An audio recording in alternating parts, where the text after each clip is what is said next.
Marketing and sales. They're two sides of the same coin, but they're becoming more entwined every day. Whether you're running a one-person shop or a multi-million-dollar business, understanding both is no longer optional. That's why I'm so excited for today's interview with Tim Fitzpatrick from Rialto Marketing.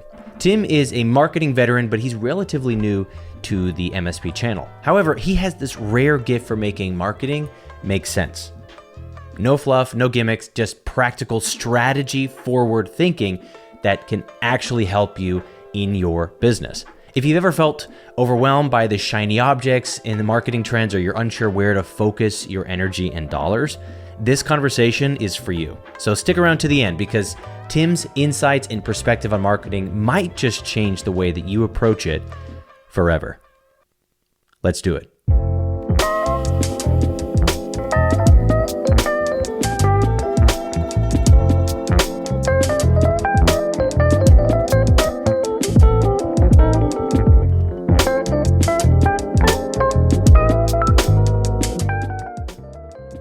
All right. Hey, everybody. I have the amazing Tim Fitzpatrick here. I'm so glad we finally got this scheduled. Tim, thanks for joining me. Thanks for having me, Brian. I'm excited to be here and dig into it with you today. Yeah, we met on LinkedIn, I think, or somehow one of us reached out to the other one, and we've had several conversations over the last few months.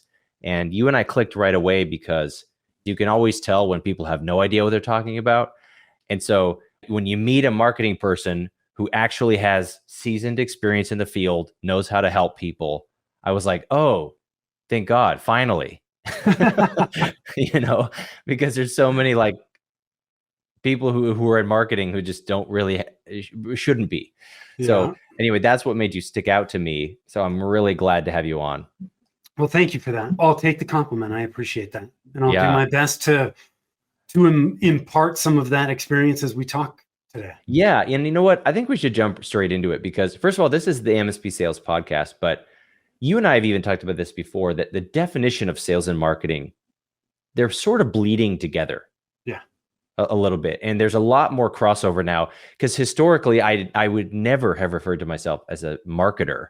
But the truth is that according to the newer definitions of what marketing entails, I think I am a marketer. But demand gen, all lead gen is now encompassed under marketing. So let's just talk a little bit about what you're seeing in the field. So for those who don't know, you're a marketing consultant / coach. I guess you have a program that you help MSPs, right? Yeah. So can you talk to me a little bit about just sort of what you're seeing? MSPs are coming to you presumably with many overlapping problems, overlapping requests. What's the sort of trend of like the average person who's coming to you, what they're experiencing and what they're trying to achieve, what they're struggling with? We'll just start, because this is a broad topic here, right? But in general, what I see from most MSPs is from a marketing standpoint, they're looking to generate leads, right? Mm-hmm. That's what the vast majority of them want. I want to invest in marketing because I want to get more leads and I want to get them tomorrow. There's nothing wrong with that, but I think it's short-sighted, and I think it leads MSPs to make decisions with marketing that negatively impact the results. Because one, marketing is a long-term thing. Can we generate short-term results? Yes, there are opportunities there, but to take those short-term results and repeat them over and over again, you have to think long-term, and you actually have to have an engine that just keeps cranking. Yeah. When we focus on just lead gen, what ends up happening is we go, what vehicle do I need? I need to do paid ads, or I need to do cold outreach, right? Or I need to do social media.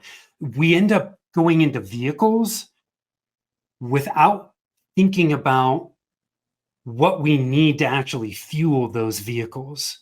And so the biggest problem I see is MSPs that are investing in marketing. That's another thing. A lot of MSPs don't invest in marketing, but the ones that are jump right to vehicles and get tactical, and they don't work because the vehicles don't have the fuel they need. Right. That's the biggest thing that I see. And so for the listener, an example might be somebody says, okay, we need new leads. All right, we're going to do blogs now. Okay, let's just crank out some like SEO blogs that we had ChatGPT write for us. We just start cranking that out. All of a sudden, it's 6 weeks in. They're out of blog ideas, first of all. Yeah. Second of all, their blogs are getting 8.5 views. Right. Right. And they're going, well, whoa, why is it my phone ringing? Yeah. And that might be an example. Is that a good example of jumping That's into a great example, right? Or I need to do Google ads, right? Yeah. Paid ads can be a great way to start to generate leads quicker, but even paid ads still take a little bit of time to optimize and fine tune. And so they jump into that, right? Or they jump into posting on social media. The problem is, if you don't have a really firm understanding of who your ideal clients are and what you need to say to attract those types of people, you can do paid ads, but the message is too broad. It doesn't resonate. And so it doesn't convert well. And the people that it attracts aren't a great fit, right? Or your paid ads are driving traffic back to your website, and your website messaging is not where it needs to be. You don't have clear calls to action. And so you're driving people back to a website that just doesn't have good conversion mechanisms. Yeah. And so when I'm talking about fuel and vehicles, that's the distinction there, right? We need the right fuel in place so that any of the vehicles you choose are going to actually get down the road. Right. And then even further still. So, okay, this is a great example. People do this a lot. They're like, hey, okay, I'm ready to invest. But really what they want to do is throw money at it. Yeah. You know, they're like, I'm ready to invest. In other words, I'll spend $1,000, but I expect $10,000 back in 1 month. And because I paid, I'm not going to do a lick of work, or I'm not going to invest. I'm not going to think hard. I'm not going to change anything about myself, my offering, my branding, because that's marketing's job. And so they write a check and think now they feel entitled to a customer caring about them, right? Yeah. But that's an epidemic you and I have talked about many times. And we might be describing the listener right now. You know, you might be seeing yourself in the mirror as I'm describing this, or frankly, I might be describing you, but you haven't yet come to terms with the fact that I'm describing you. Yeah. You know, and that's fine too. But using the language of the vehicle and the fuel, I think we zoom back one level farther, and what everybody skips is like the GPS. Like, okay, but nobody actually has a clear coordinates and map of like, where are you going? You just get in the car, start driving and go, I got to get there. But wait a minute. Where are you going? Yeah. When do you have to be there? Why do you have to be there in an hour? Why are you taking that freeway when you should take this? So you have to zoom back out and make a map. And that's what everybody skips, isn't it? Because they think, well, I'll throw some cash out. I'll get the quick wins first. Then when I'm playing with the house's chips and I'm up 5,000, 10,000 MRR, then I'll do the long-term investments, because they think that's the only way they can afford it. But what do you practically say to an MSP who's coming to you with that argument going, yeah, I get it, Tim. I know strategy is all fun in games, but I need wins now. I can't afford to do $2,000 a month for a year or and fill in the blank. I need a customer in 30 to 90 days. And then if you get me a customer with these quick wins, then maybe we talk big picture. Yeah. What do you say? There are a few ways to think about this. One, I want to set realistic expectations. If you don't have realistic expectations coming into your marketing investment, you're not going to be happy, right? And that's why a lot of MSPs aren't happy. And frankly, it's not necessarily their fault, because they're seeing marketing providers that are going, hey, we're going to we'll get you on the top page of Google in 30 days, or, we're going to just have a flood of leads coming into you in the first 30 days or 60 days. They're coming across people that are over-promising and under-delivering, right? And so marketers as a whole don't do a really good job of setting proper expectations.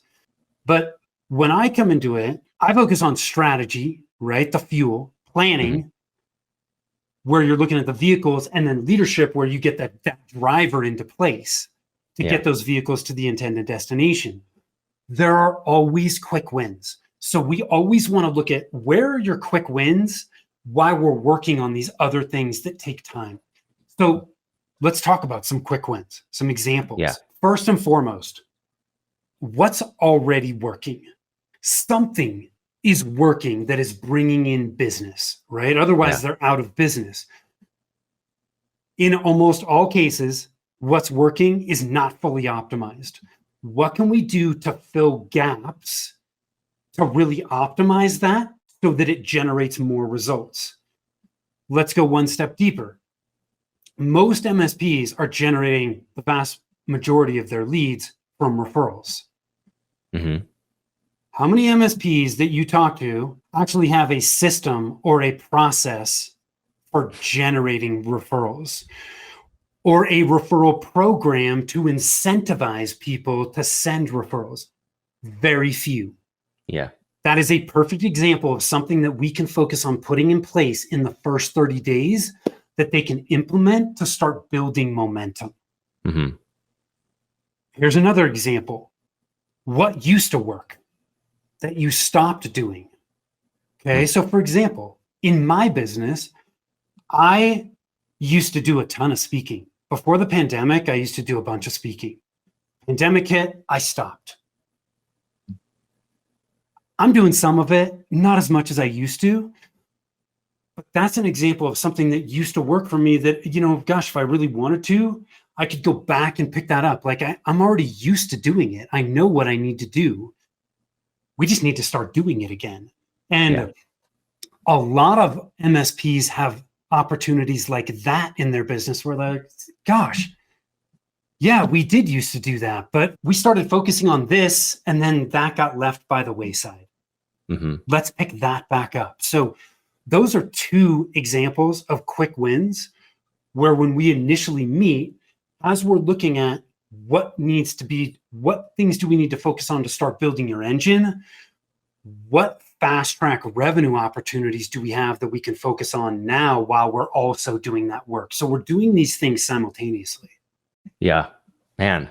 There's so many parallels even to our perspective in sales consulting and coaching. Is like, yeah, the truth is, if you commit to building a sales program, we're going to make you money fast. But that's not why we're doing this.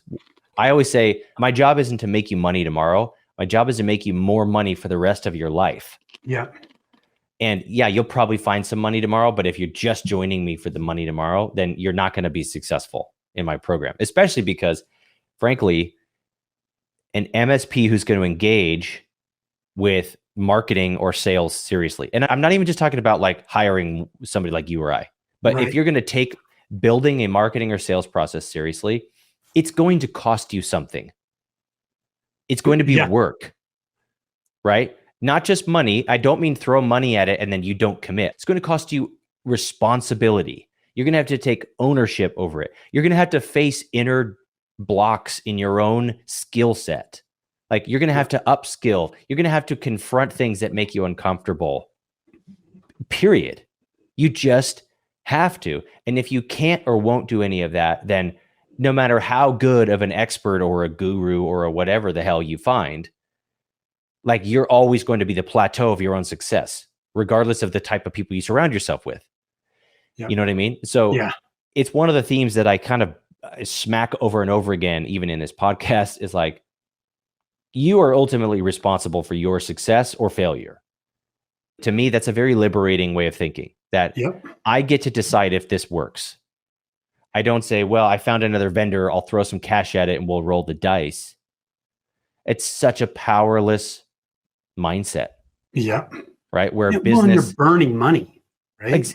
You're burning money. And usually the people who just want to write checks is because it's cheaper than confronting the real issues.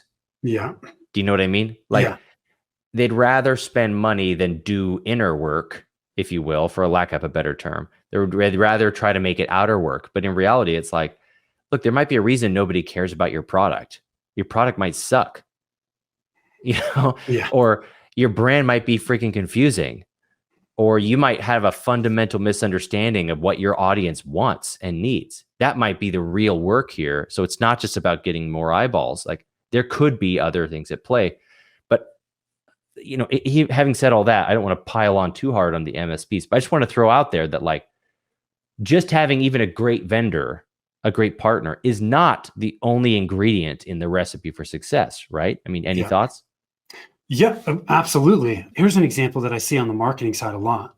MSP doesn't want to do the marketing in-house. They go hire an agency. And once they hire the agency, they just kind of think that, oh my gosh, like my responsibility to oversee marketing efforts has now been washed away and everything is going to be great. Mhm. And it's not that way.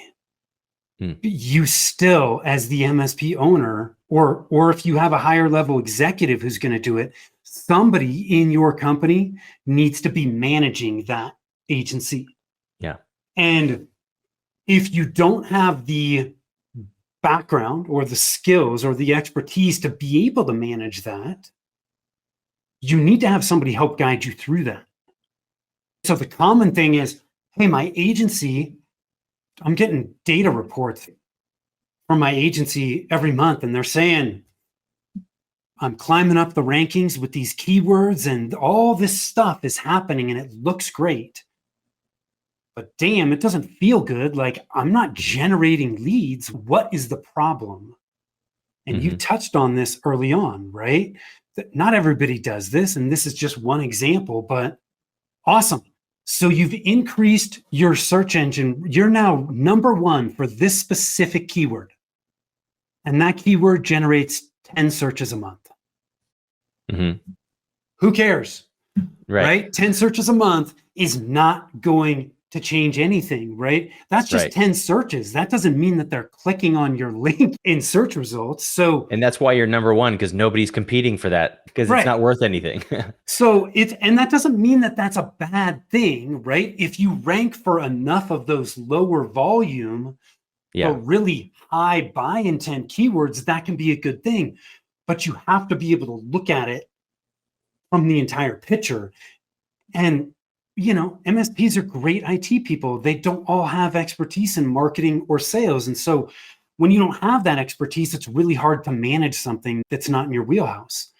And that's where people like you or I can step in to help guide them through that so that they do feel more comfortable doing it.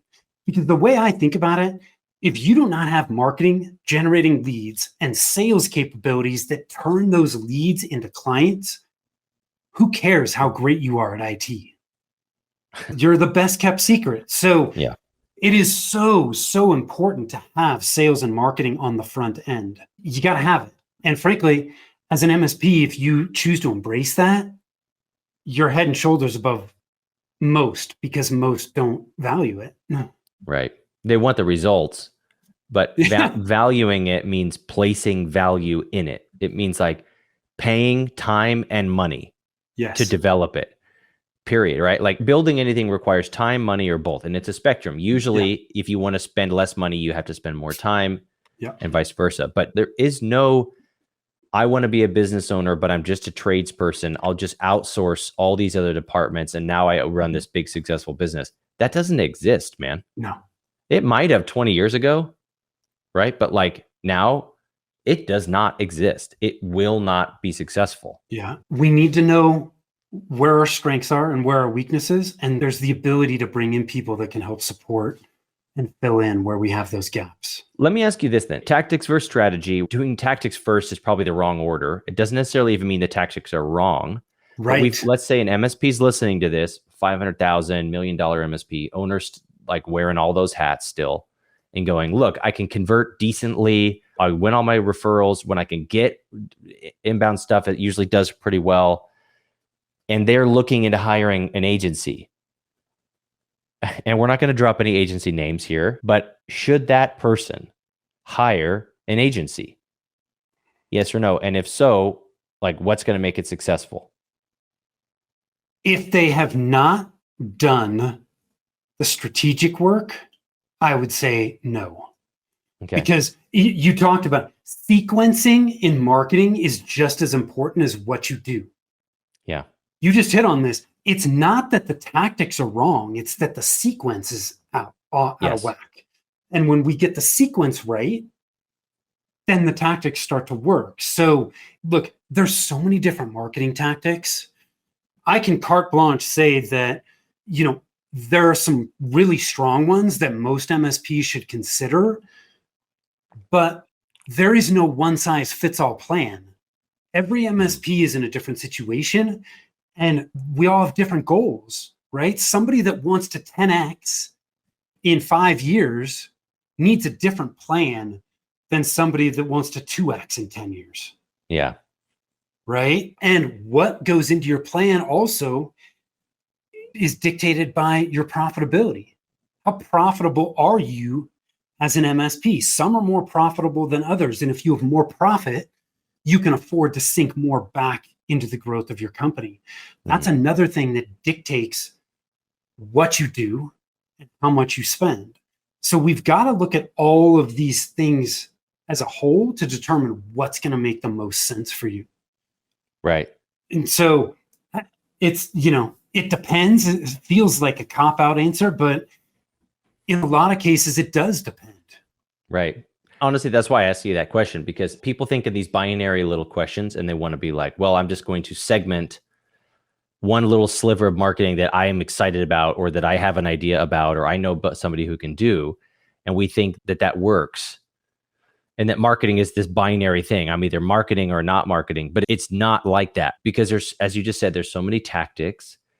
But we could run any poll on any day and ask an MSP, have you done marketing before? They'll all raise their hand and we'll say, keep your hand up if you got an ROI. And every time I do this, 80% of the hands go down. Go down. Yep. Like they all want to try marketing because they want customers. And frankly, investing in marketing is way easier than investing in sales development. Frankly, it is, because marketing is less personal. Yeah. You're not talking to strangers on the phone all day, right? You're just on their Facebook feed. Mm-hmm. So, and I don't mean this as a slight against marketing, but it's easier to an owner. They're thinking it's easier to do marketing than it is to do sales. You know what's interesting though? In the MSP space, the first default is going to sales first, not marketing. Interesting. Okay. Yeah. Elaborate on that. So it's just ingrained in the space. I can't tell you how many MSPs I talk to who are investing in sales in some way, shape, or form, whether they've already hired somebody in-house who's doing outbound calling, but they're not focusing on marketing at the same time. I would be willing to bet most MSPs, if you talk to them, what should you invest in first? The majority of them will say, I need to invest in sales first before marketing. And I'm of the opinion you need to do them at the same time. Yeah. Right? Because they go together. If marketing is doing its job, it's getting in front of people that have a need or a problem you can solve, and your marketing is helping them get to know, like, and trust you. So that when that pain becomes great enough, they raise their hand and they're like, I got to talk to you. And then it transfers to sales, and sales has a warm lead. Yeah. Right. And we all know that warm conversations convert much, much better than cold. And they're already predisposed at that point to your messaging and what you do and how you can help them. And provided that message is consistent from marketing to sales, you're going to close at a much, much higher rate. For sure. It's so true. Let me ask you this then. We're talking up strategy, but maybe somebody's in the position they can't hire a strategist. They need to take the next steps. They want to do the right thing. They're like, look, I'm vibing with what you're saying, Tim. So then what do I do? What happens if I can't afford a strategist or I don't know a strategist? Yeah. Do they read books? Do they, what do you honestly do to make sure that you've got the best chance to succeed? Yeah. So I love this question. If you can't afford a strategist, then you got to take the time to do it yourself. Everything that I do, it's not a secret. Like, there is so much information out there. We can all figure it out. The difference is when they work with somebody like you or I, we help them get there faster. Right? And we've put what we do into frameworks and methodologies that make it easier to digest and make it simpler to understand so that they can take the action they need to and get there faster. Mm-hmm. But look, MSPs are smart, like they're very data-driven type people. Like you can figure this out. Yeah. So if you don't have the money, goes back to what you said, everything takes time and or money, right? Mm-hmm. If you don't have the money, then you're going to have to spend the time to do it. Otherwise, you're going to waste a ton of effort.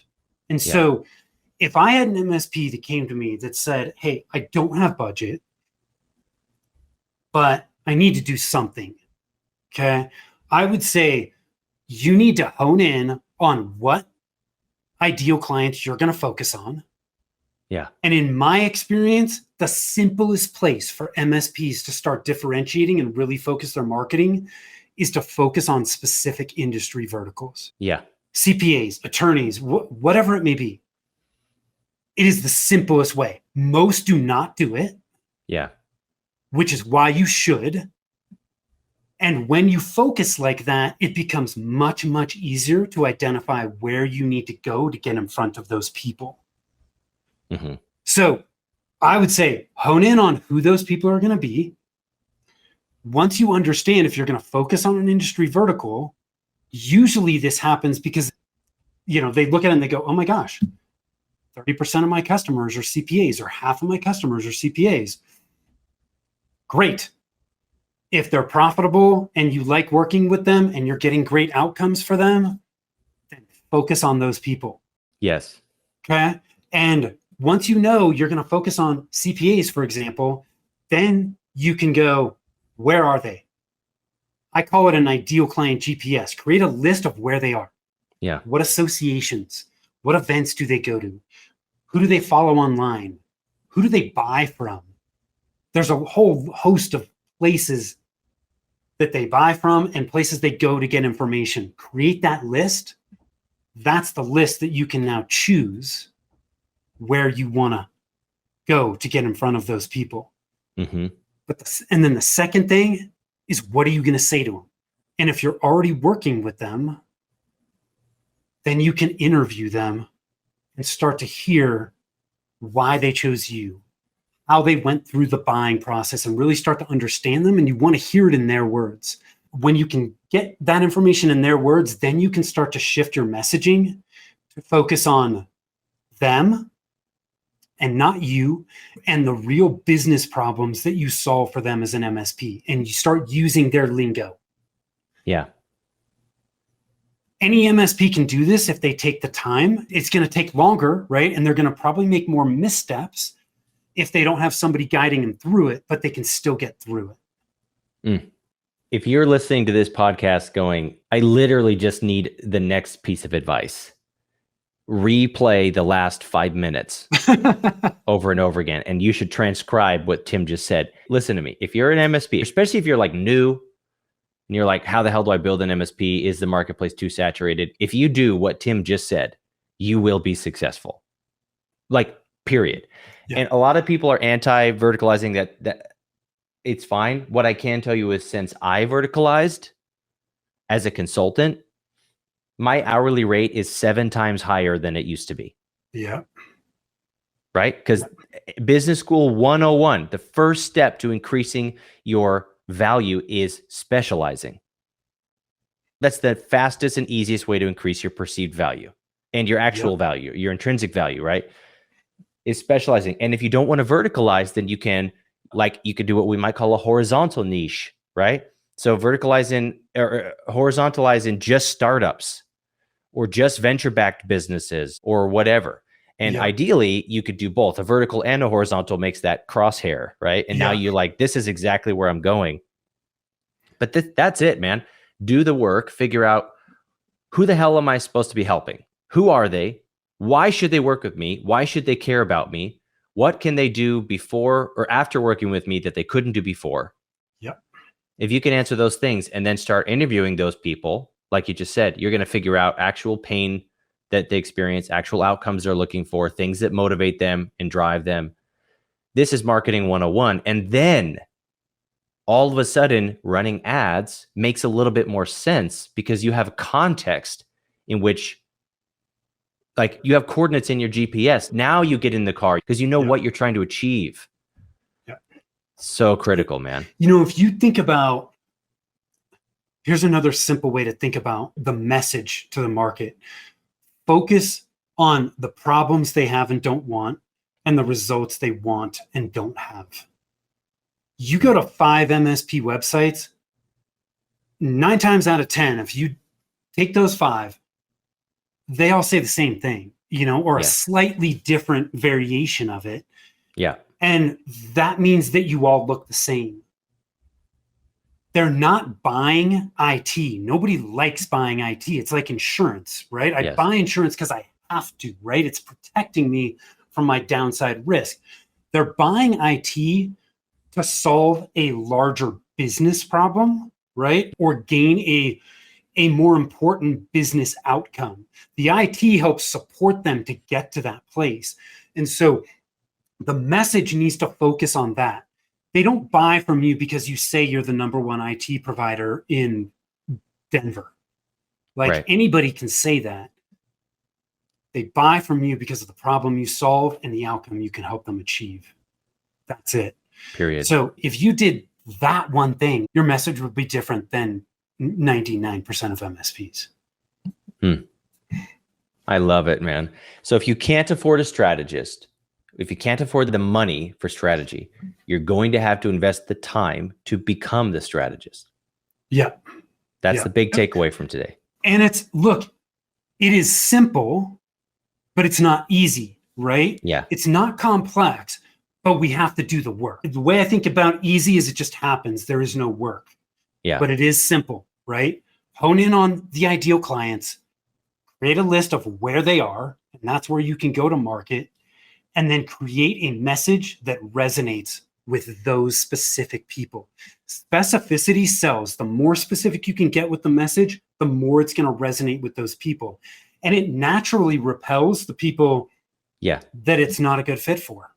Right. That's just it. That's how you get more better leads, is you have super clear messaging rather than just more leads by saying, we'll fix anything with a power switch for anybody who works in a business. We think we're going to get more leads. What ends up happening counterintuitively is because we sound like nothing, nobody cares about us. Yeah. But anybody who does engage, there's such a low likelihood that they're going to be a right fit because our messaging didn't do anything to attract the correct fits, right? Yeah. So being more specific is the recipe. Yeah, it's the recipe for more better leads. Well, you touched on this too, Brian. When you get specific in who you serve, you can charge more. For MSPs, if you're serving specific industry verticals, it makes everything after onboarding more efficient, right? You can standardize your tech stack. You can onboard faster. It's easier to service. That impacts profitability significantly. There are so many benefits downstream other than just marketing benefits. Yeah. I love it, man. One of the things I really want to continue hitting home, and I hope a listener is taking away from this, is if you have a business, sometimes we think of that a business is the operations, but operations is a department of your business. If you don't have a sales engine and a marketing engine, I don't think you have a business. I agree with you. You don't. And I don't mean this to be facetious, but you have, I don't know, a hobby, maybe a nonprofit by accident. You have something that cannot build and sustain itself, then you don't have a business.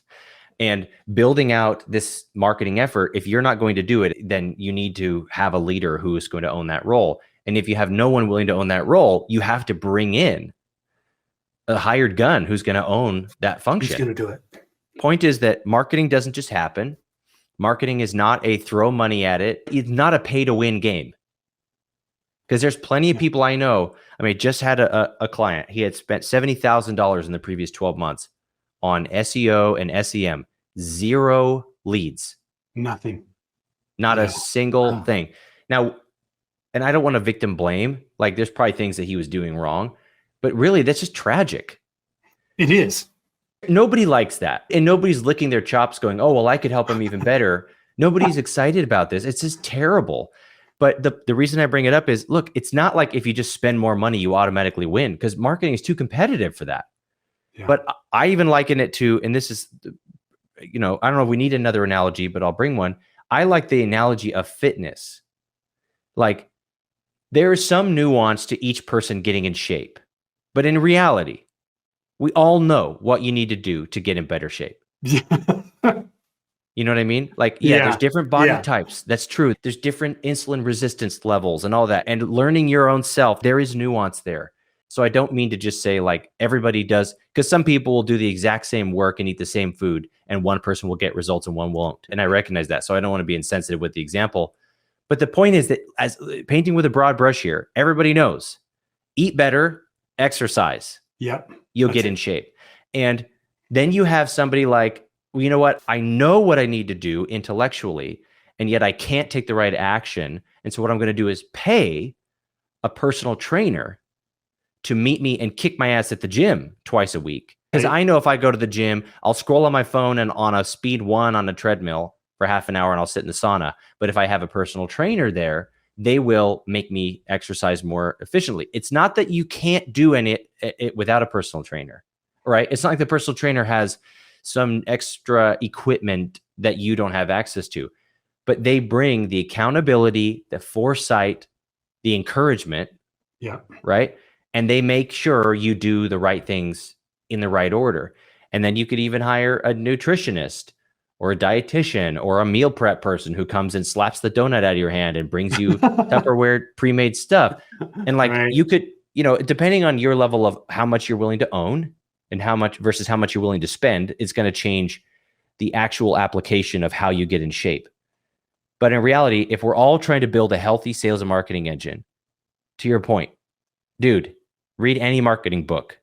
They're all going to say the same freaking thing. Clarify your offering, clarify your messaging, understand your audience, be empathetic, tell a story about them, be where they are, and be consistent, right? Do it right, do it well, do it over and over again, as John Davengay said on a previous episode. It's not that hard.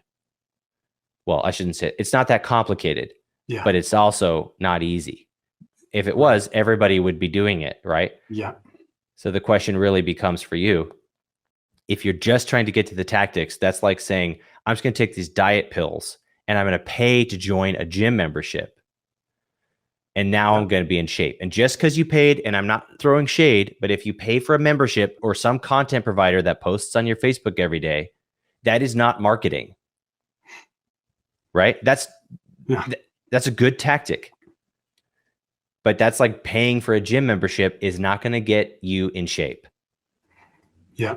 Any thoughts? Yeah. You're going to need more than that.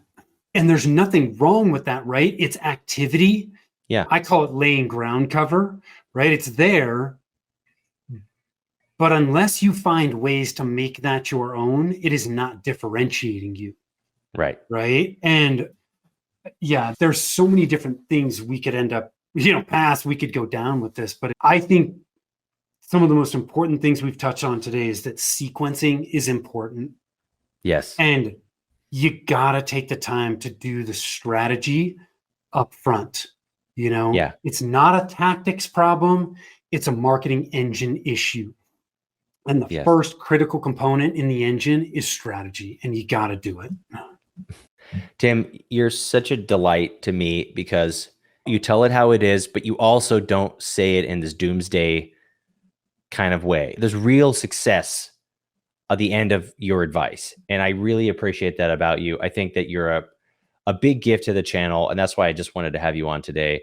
I sincerely believe that anybody who goes through this and is stumbling over what to do next, there's really practical stuff here. Tim, if people want to get a hold of you or learn more about what you're doing, why don't you just tell us for a second? Maybe some people don't know about Rialto. So tell us who you are and like what you do, and maybe if they want to get a hold of you. Yeah, cool. Again, Tim Fitzpatrick, Rialto Marketing. I'm a marketing coach, advisor, consultant, and we help MSPs build their marketing engine so they can get where they want to go faster. So we're not the kind of people that are, creating social posts for you or managing paid ad campaigns. we live in those three areas of building an engine: strategy, planning, and leadership.